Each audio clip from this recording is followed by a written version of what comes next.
Vasco? Teve protesto no Vasco da Gama. Né? Crise! Crise! Ó, lembrando a todos que nós tivemos protesto, integrantes que não estão aqui estavam no protesto. Olha lá, medíocres, elenco fraco, o Nandinho da Colina estava lá? Olha lá, Maicon aposentado. E aí muitas críticas, os carros passam, Zé, e todo mundo vai lá, se aproxima para deixar algum recado. Por exemplo, ó, Fora Luz, que é um dos diretores, o Zé, uma das coisas que eu vi... Ele ameaça de morte ali, E os vídeos que estão circulando, os torcedores abordam, por exemplo, o Pumita. Pô, Pumita, o Pedro fez um gol de peito ali, você não fez nada, 6 na área. Pedrinho, tem que fazer alguma coisa, está 6 meses aí, nem a luz da arquibancada tocou. Olha lá, críticas ao elenco. Ô Zé, isso ajuda, o Pedrinho até falou, me critiquem a partir de agora, esqueçam o elenco porque eles precisam jogar. Não, eu acho que não ajuda. Eu sempre falei aqui que eu acho que o maior peso da torcida é quando ela vai na arquibancada durante o jogo e aí faz o seu protesto. Porque ali o jogador realmente entende o que está acontecendo. Nesse lado, assim, você coloca muito mais medo no jogador de que aconteça alguma coisa na hora ali, que quebrem o carro, que tem alguma agressão e tal. É o medo do jogador, né, naquele instante ali. Mas o grande problema é que nós temos uma cultura que os torcedores já é uma coisa normal, né? Perdeu, está numa fase ruim, vão no centro de treinamento para agredir, para falar, para xingar e tal, e isso é permissível, né? Isso já faz um tempo, é cultural. Então os presidentes, eles abrem, não, deixa ali e tal, põe os seguranças, vamos proteger os jogadores. Mas do lado emocional, como eu falei, é no momento, é momentâneo ali, porque os caras têm medo de que aconteça alguma coisa, quebrem o vidro, que agridam, né? Que depois passa e entra no jogo. Se você sente a torcida do seu lado, você joga tranquilamente. Agora, se você escuta um protesto, e aí vai muito de jogador. Tem jogador que usa o protesto para provar para a torcida que eles estão errados, e tem jogador que escuta uma vaia ou apenas um xingamentozinho, já sente, já pede para sair, ou senão nem joga, ou senão durante 90 minutos ele se esconde. Existem vários tipos de jogadores e várias reações. Mas esse protesto assim é mais na hora ali, é mais na hora, o jogador fica mais assustado. Porque é uma situação até, eu estava vendo no vídeo, quando baixa, o cara tá aqui, né? Tá na sua janela. Muitos nem tem o que trocar de ideia com ele. Você vai falar o quê? Qualquer coisa pode ser mal interpretada, tem 25 no torno do seu carro. Celular ligado para filmar, que também para mostrar na rede social, claro. Assim também. Infelizmente é cultural isso, né? Eu vou, entre aspas, ainda bem que não tem violência, porque antigamente os protestos eram mais violentos, os jogadores eram agredidos realmente. Agora tem as redes sociais, né, que quem sofre mais com isso aí são os familiares. Mas é uma intimidação, né? Não deixa de ser uma intimidação, não tem uma agressão física. Sim, mas não deixa de ter uma intimidação. Mas tá intimidando ali. É assim, né, Prates? Ali, você passou, você fala que, os caras estão aí, que saco. É que ninguém gosta. Tal, sabe? Tem esses comentários, mas você entrou no clube, você começa a treinar, você esquece. Você esquece. Agora, durante 90 minutos, você ser vaiado, você ser xingado, é uma outra coisa. Você tem o sentimento na hora, e aí varia de cada um. Mas ali é mais o medo de ter alguma... quebrar o vidro e tal. Depois passa, até porque amanhã não vai ter mais ninguém. Acabou o treino ali, não tem ninguém. Vai depender muito do resultado. Se tiver um resultado, aí tudo bem. Aí o problema maior hoje, que eu acho, é que é o seguinte, hoje é quarta-feira. De quarta até o próximo jogo são as redes sociais. Sim. Porque o jogador de futebol hoje gosta muito de rede social, né? Então, assim, os caras são vaiados, os caras são xingados, são ameaçados, né? Isso que é o que pode influenciar mais. Agora, o resto, eu não vejo assim, até porque é uma geração diferente da geração do passado. A geração do passado realmente sentia menos isso daí, queria ir mais pro confronto, né? Tinha mais esse tipo de situação e no campo não se escondia não, queria mandar todo mundo. Você lembra quantas vezes o Romário fez assim, o Edmundo fez assim, Viola, tal. Era uma geração que tinha uma personalidade mais forte, diferente, mais forte. E aqui nós estamos falando da geração, qual é a geração melhor, lidar com essa situação. São características diferentes. No passado você tinha um jornal, e como eu falei, era diretamente, não tinha outra via de comunicação. Estou falando... Você ia lá no Corinthians, os caras... Até jornalista com vocês, eu entrevistei eu assessor. Eu no Parque São Jorge. Você não, eu acho que... ia fazer entrevista. Bom. Eu acho que até essa mudança em relação a como o jogador se enxerga hoje, acho que é até um pouco mais prejudicial do que no passado. No passado, e aí eu vou mandar um abraço para o meu amigo Seródio, quando jogava no Corinthians, ele acabava o treino, a gente saía do vestiário, o cabo da Jovem Pan na época, eles faziam o cabeamento do lado do vestiário. Aí o Seródio vinha e falava assim, Zé, você pode voltar aqui meio de meia, uma hora pra gente fazer entrevista? Beleza. Ia lá, almoçava no Corinthians, voltava e ficava lá conversando uma hora, duas. Os treinamentos, você dividia a água, mano, PVC, tomava o RZEC, cansei de ficar do lado daquele banco ali do Parque São a Jorge. gente acabava o treino. Eu chegava, tinha acabado. Não, a gente bolachinha acabava. ali. Você ia mais pro São Paulo na época, né? Foi lá em São Paulo. Ali a gente acabava o treino, então você conversava. Então o que acontecia? A Natália fazia entrevista comigo, o Bubu fazia com você, o Prates fazia com o outro jogador. Então assim, você tinha uma diversidade de notícias. Hoje não, hoje você centraliza, hoje você tem que, para falar com o jogador, você tem que falar com a assessoria do clube, a assessoria da imprensa, do jogador tem que falar com o jogador, dependendo de quem, qual é o canal, qual é a emissora, quem vai entrevistar, já é o meio, sabe? Tem uma série de coisas. E essa blindagem ao jogador, eu acho que nesse sentido faz mal, porque tirou a proximidade do jogador com a arquibancada, com o que é a realidade do futebol. Porque enquanto eles vivem nessa redoma, eles estão fora do campo. Quando eles chegam no campo, aí eles conseguem entender a realidade, que é xingamento, protesto, aí eles sentem.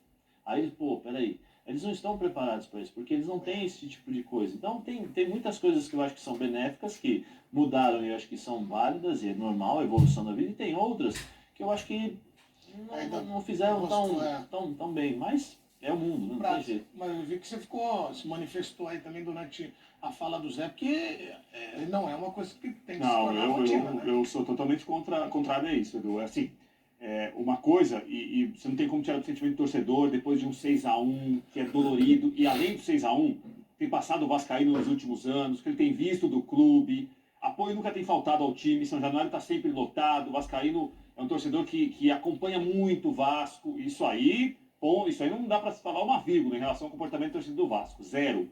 Agora, esse grupo que foi lá hoje, essa intimidação, Edu, o problema do Vasco hoje é o quê? Está faltando cobrança ao grupo de jogadores? É o trabalho que está sendo mal feito? O Vasco está voltando a ser modelo associativo, que daqui a pouco a gente não sabe na justiça que pode voltar. Foi a 777, que foi um caso muito mal pensado, foi vendido uma situação que jamais foi verdadeira para o torcedor. Eu acho que tem uma série de situações aí para tentar explicar porque o time está nessa condição. Depois de um 6-1 para o Flamengo. Não tem como tirar do contexto disso tudo que a gente está vendo o 6-1 do Maracanã. Claro que tem um peso. Agora, eu não acho que intimidação, baixa o vidro aí, ô fulano, coloca o dedo na cara de um, ô fulano, coloca o dedo... Eu tenho que jogar, aqui é o Vasco, tal. Os jogadores sabem o lugar que eles estão. Se os jogadores não têm uma capacidade técnica para jogar no Vasco, é uma outra história. Agora, desrespeito ao Vasco, se tem alguém lá fazendo corpo mole, querendo ir embora do clube, tem agora o presidente, uma diretoria que teve o Felipe agora, né, Zé, que é o novo diretor, né? Já estava o Pedro Martins. Ele vai mandar? Ele vai fazer alguma coisa?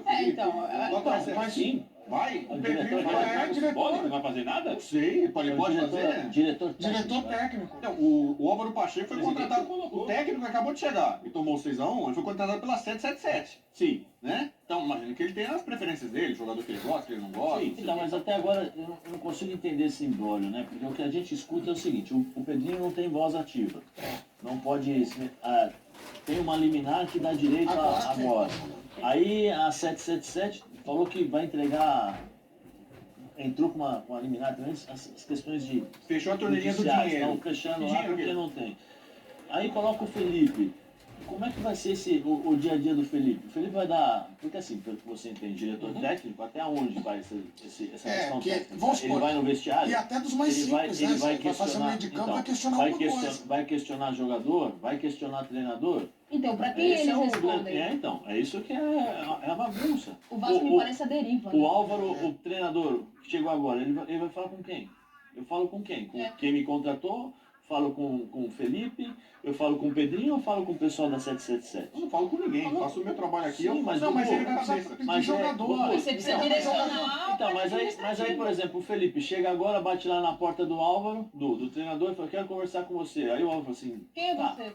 O que você quer conversar comigo? Então, mas levado pelo presidente, Zé, porque Sim. agora, nesse momento, O o Pedrinho Pedrinho está respondendo pelo futebol, Sim. porque é o modelo associativo, enfim, ele é o presidente do clube, e o Pedrinho indicou e colocou o Felipe. Ele falou, olha, o Felipe é uma escolha minha, e agora o Felipe e o Pedro Martins são os diretores, vão se reportar a mim. Então, assim, como a escolha dele, o Felipe, eles se E conhecem o há Pedro muitos Martins anos. vai ficar como? Então, Porque o Pedro continua. Martins é 7 Vai estar lá, mas aquela. Isso que é Sem loucura. função Você nenhuma, vai é isso que ter eu tô os dizendo. pares, vamos supor, o Felipe e o Pedro vão estar Quem na vai? mesma Só situação. que nessa conta toda, quem sofre é o torcedor do Vasco. Sim. Que está vendo o time que foi entregue a uma empresa e que essa empresa não administra ou não faz aquilo que o torcedor esperava e que prometeu, inclusive, né, alguns anos atrás, quando assumiu, falando que a diferença técnica e financeira jamais seria a mesma em relação a Flamengo e Vasco, isso não acontece. Agora, meu questionamento é justamente esse, o Vasco me parece a deriva, sem comando. Você não sabe para quem reporta o quê. E a partir do momento que esse modelo associativo volta, eles vão ter autonomia até que ponto para fazer as mudanças que precisa ser feita, porque isso ainda vai acontecer em juízo em relação à volta da 777 no comando do Vasco. Então, enquanto isso, quem está sofrendo é o torcedor, que continua indo no estádio, que continua apoiando os jogadores dentro do estádio, porque o que o torcedor do Vasco faz em São Januário é um negócio absurdo.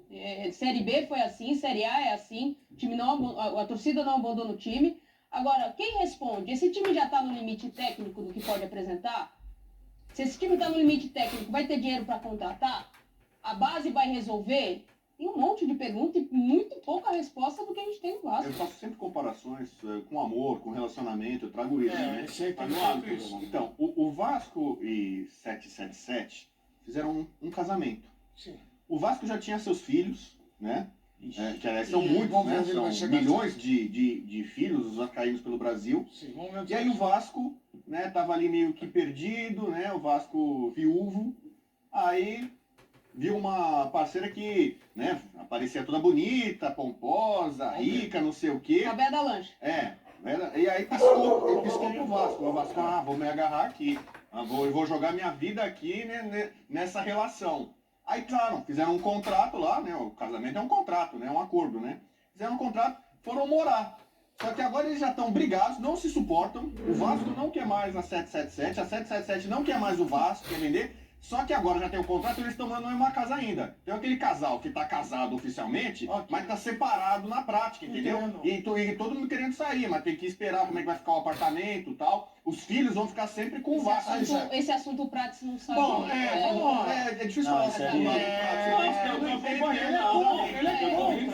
Ou então eu tô assustando ele a não casar. Eu tô ouvindo Já tá absolutamente. difícil, eu vou Como te sempre, salvar. eu ouço Não é? seus Eu vou te salvar, comentários. eu vou te Não, salvar. é que você não terminou. Não, é que ficou muito, você ficou muito aqui e você não terminou. Termina aí, Bobo. Aí Não, não bom. termina, Aí, não. Então, assim, aí acontece quando que o tá Vasco uma tem que situação jogar. dessa, Tem que ganhar tem que pontos, ser ganhar jogo. Vai fazer o quê agora? Litígio. Acabou. Divórcio. Ok. Divórcio. E aí cada um vai seguir sua vida. Vai ser feliz, 777. Isso. Faria com 7 a mais. Não tem problema, não tem problema. Tira um Muito 7 aí. de efervescente, você vai. E o Vasco vai ser feliz ou vai ser triste com as próprias pernas, com seus filhos que são apaixonados. Mas vamos atuantes. aguardar os próximos capítulos dessa Escola do Amor, que foi o programa que o Rodrigo Bueno trouxe aqui. O Pedrinho falou. Vamos acompanhar o que ele disse a respeito desse cenário todo, Pedrinho, presidente do Vasco.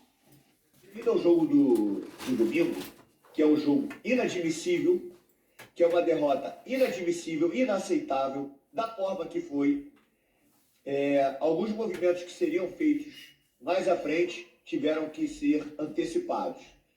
Eu, obviamente, dentro desse DNA, que é o Vasco da Gama, por ter nascido ali, eu percebi que falta isso dentro do futebol.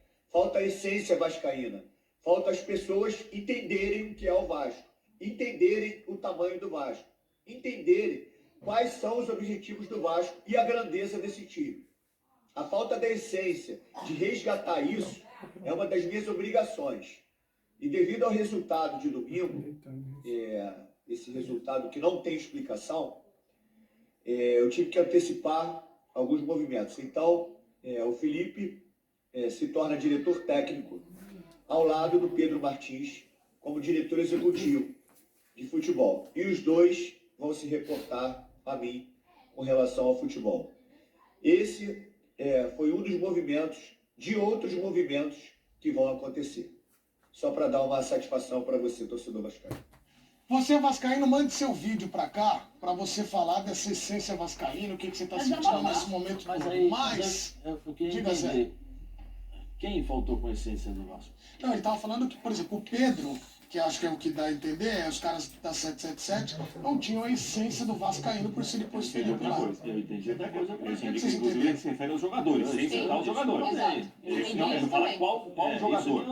Então é uma Quando leitura ele vai válida. antecipar movimento, né? Você Você olha, olha, modo de ver, no jogo de errado. domingo, talvez ele estava pensando mais à frente colocar o diretor, já trouxe um agora, Sim. que é alguém que ele conhece, que tem amizade com ele há muito tempo, que é o Felipe.